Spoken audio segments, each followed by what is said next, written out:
வலியற்ற varicose vein சிகிச்சை எளிய 30 நிமிட செயல்முறை 7847045678. 50 ரூபாய் பணமும் தின்பண்டமும் கொடுத்து கூப்பிட்டாங்க, எப்படியோ தப்பிச்சு ஓடி வந்துட்டேன் என ஒரு வரி விடாமல் விவரிக்கும் இந்த சிறுவனின் வீடியோ திருவாரூர் மக்களை திடுக்கிடச் செய்துள்ளது.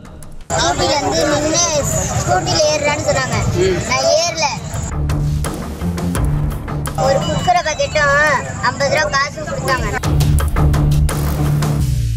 குழந்தைகளை கடத்திச் சென்று உடல் உறுப்புகளை திருடுவதாக வடசென்னையில் பரவிய வதந்தி தமிழகம் முழுவதும் வட்டமடித்து வருகிறது. இதனிடையே புதுச்சேரியில் சிறுமி கடத்தப்பட்டு படுகொலை செய்யப்பட்டது கொலை நடுங்க வைத்தது. இந்த நிலையில் திருவாரூரைச் சேர்ந்த கிஷோர் என்ற 6ஆம் வகுப்பு படிக்கும் சிறுவன் பள்ளி முடித்து வீட்டுக்கு திரும்பிக் கொண்டிருந்த போது பைக்கில் வந்த 2 பேர் பேச்சு கொடுத்ததோடு 50 ரூபாய் பணம் தின்பண்டங்களை கொடுத்து காரில் ஏற்ற முயற்சித்ததாக தெரிகிறது. ஆனால் அந்த கும்பலிடம் இருந்து சாதுரியமாக தப்பிய சிறுவன் வேகமாக தப்பி ஆழ்நடமாட்டம் மிகுந்த பகுதிக்கு ஓடி வந்திருக்கிறான். ஸ்கூட்டில 2 பேர் வந்து மறைச்சி இந்த ஸ்கூட்டில ஏறுறான்னு சொன்னாங்க. நான் ஏறவே இல்லை. கார்ல உட்கார வச்சாங்க. உட்கார வச்சுட்டு அவங்க 50 ரூபா காசும் லேசும் ஒரு குர்க்கரையும் கொடுத்தாங்க. 50 ரூபா காசு அவங்க கிட்ட கொடுத்தேன். கீழே விழுந்துட்டுன்னு எடுத்தாங்களா, அப்போ குர்க்கரையும் அங்கே போட்டுட்டு பேக் எடுத்துட்டு ஓடியாந்துட்டேன். ஓடியாருப்ப பின்னாடியே துரத்திட்டு வந்தாங்க. நாங்கள் மெயின் ரோட்டுக்கு போனோன்னே அவங்க மறுபடியும் வந்துட்டாங்க. கடத்த வந்த கும்பல் தமிழ் திக்கி திக்கிதான் பேசியதாக சிறுவன் கூறும் நிலையில் வந்தது வடமாநில கும்பலா என விசாரணை நடந்து வருகிறது. சிறுவனை அழைத்து கொண்டு சம்பவம் நடந்த இடத்திற்கு சென்ற போலீசார் சிசிடிவி கேமராக்களை ஆய்வு செய்து விசாரணை நடத்தி வருகின்றனர். அத்தோடு 2 தனிப்படைகள் அமைத்திருப்பதாக கூறிய திருவாரூர் எஸ்பி மப்டியில் போலீசாரும் கண்காணிப்பு பணியில் ஈடுபட்டு வருவதாக கூறினார். சொன்னதை வச்சு அந்த இடத்துலையும் விசாரித்து பார்த்தோம்.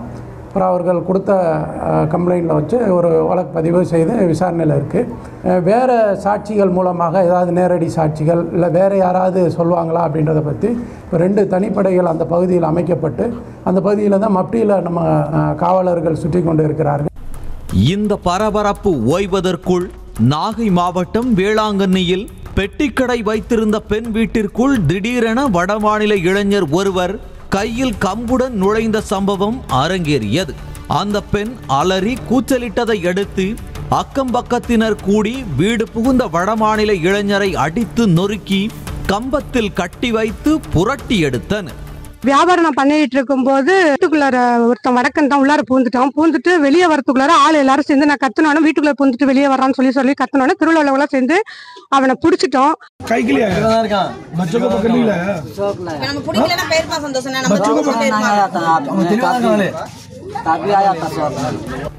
பின்னர் சம்பவ இடத்திற்கு வந்த போலீசாரோ இளைஞரிடம் விசாரணை நடத்திவிட்டு மனநலம் பாதிக்கப்பட்டவன் என கூறி விடுவித்தது குடியிருப்பு வாசிகள் மத்தியில் இன்னும் அச்சத்தை அதிகரிக்க செய்தது. பைத்தியக்காரன் அப்படின்னு சொல்லிட்டு விட்டுடுறாங்க. அதுதான் எங்களுக்கு இப்ப கொஞ்சம் அச்சமா இருக்கு. வடநாட்டுக்காரனை புடிச்சு வச்சு பைத்தியன்னு சொல்லி விட்டுட்டா இதே நிலைமை இன்னைக்கு பூந்தவன் அப்புறம் வீட்டுக்குள்ளேயே வந்து என்ன புள்ளைய புடிச்சிட்டு போனா பொதுமக்களுக்கு அச்சமா இருக்கு. இதனை அடுத்து விளக்கம் அளித்த நாகை எஸ்பி ஹர்சிங் குழந்தைகளை கடத்துவதாக பரவும் தகவல் போலி என்றதோடு இதுவரை போலீசுக்கு எந்த புகாரும் வரவில்லை எனவும் கூறினார்.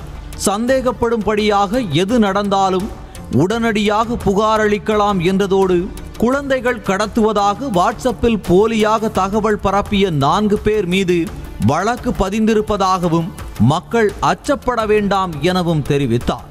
நாகப்பட்டினம் மாவட்டத்தில் சில பேர் அப்படி ஒரு வதந்தி ஸ்ப்ரெட் பண்ணுறாங்க. தட் குழந்தை கடத்தல் போயிட்டுருக்கு, நிறைய கிட்னாப்பர்ஸ் வந்திருக்காங்க, தே ஹவ் கிட்னாப்டு சில்ட்ரன். நான் கிளியர் பண்ணுறேன் தட் அந்த மாதிரி ஒரு சம்பவம் கூட இங்கே நடக்கலை. எனிதிங் உங்கள் பார்வைக்கு வந்தால் உடனே நீங்கள் 100 நம்பர் கால் பண்ணுங்கள். இதனிடையே திண்டுக்கல் மாவட்டம் வேடசந்தூர் அருகே குழந்தையை கடத்த வந்தவர் என நினைத்து மனநலம் பாதித்தவரை அடித்து துவைத்து எடுத்தனர். சந்தேகத்தை ஏற்படுத்தும் வகையில் சுற்றித் திரிந்த அந்த மர்ம நபரை பிடித்து விசாரித்த போது முன்னுக்கு பின் முரணான பதிலளித்ததால் ஆத்திரத்தில் தாக்கத் தொடங்கினர். அத்தோடு போலீசார் வந்து ஆம்புலன்ஸை வரவைத்த நிலையில் பொதுமக்கள் வாக்குவாதம் செய்ததால் வந்த ஆம்புலன்ஸ் திரும்பிச் சென்றது. பின்னர் வேறொரு ஆம்புலன்ஸை வரவைத்து தாக்கப்பட்ட நபரை சிகிச்சைக்கு அனுப்பி வைத்தனர்.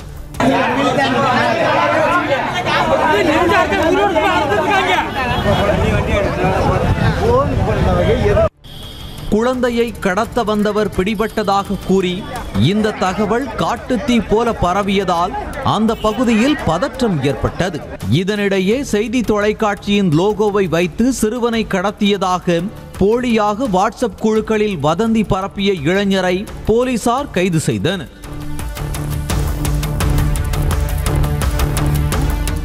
இது மட்டுமா என்பது போல சென்னை அடுத்த பள்ளிக்கரணையில் 14 வயது சிறுமியை பெண் ஒருவர் கடத்த முயன்றதாக தகவல் பரவியது குறித்தும் விசாரணை நடக்கிறது.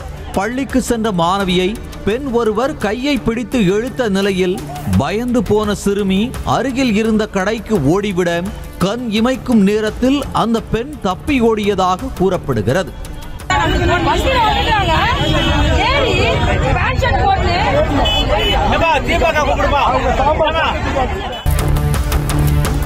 புதுச்சேரியில் சிறுமி கொலை செய்யப்பட்ட சம்பவம் தமிழகத்திலும் குழந்தைகளை வைத்திருப்போர் மத்தியில் அச்ச உணர்வை கொடுத்துள்ளது. ஏற்கனவே வடசென்னையிலும் இப்படித்தான் குழந்தைகளை கடத்துவதாக தகவல் பரவி போலீஸ் விளக்கமளித்தது. உண்மையிலேயே குழந்தைகள் கடத்தும் கும்பல் தமிழகத்திற்குள் களமிறங்கி இருக்கிறதா அல்லது இவையெல்லாம் வதந்தியா? வதந்தி பரப்புவோரின் நோக்கம் என்ன? வேறு எதிலிருந்தாவது திசை திருப்ப இப்படி வதந்தி பரப்புகிறார்களா என அடுக்கடுக்காக எழும் கேள்விகளுக்கு காவல்துறை பதில் சொல்ல வேண்டிய அவசியம் ஏற்பட்டுள்ளது. வலியற்ற வெரிகோஸ் வெயின் சிகிச்சை எளிய 30 நிமிட செயல்முறை. 7847045678. செய்திகளை உடனுக்குடனும் துல்லியமாகவும் தெரிந்து கொள்ள சப்ஸ்கிரைப் பண்ணுங்க.